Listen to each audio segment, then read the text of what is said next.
To connect your Phantom wallet to Radium, you will need to follow a series of steps. First, ensure you have the Phantom wallet extension installed in your browser. If you do not have it, you can download it from the official Phantom website. Once installed, click on the Phantom icon in your browser toolbar and click on Create or Restore a Wallet. If you already have a Phantom wallet, you can restore it using your secret recovery phrase. If you are creating a new wallet, make sure to save your secret recovery phrase in a safe place.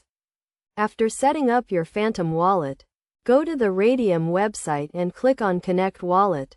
Select Phantom from the list of available wallets and you will be redirected to the Phantom wallet extension. In the Phantom wallet extension, you will see a prompt asking you to connect to Radium.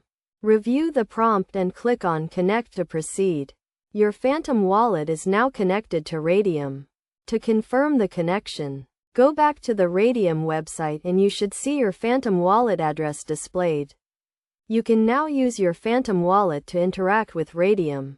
It is essential to keep your Phantom wallet and secret recovery phrase safe to prevent unauthorized access to your wallet. Always make sure to review prompts carefully before connecting your wallet to any website. By following these steps, you can easily connect your Phantom wallet to Radium and start using its features. Remember to always prioritize the security of your wallet and its contents.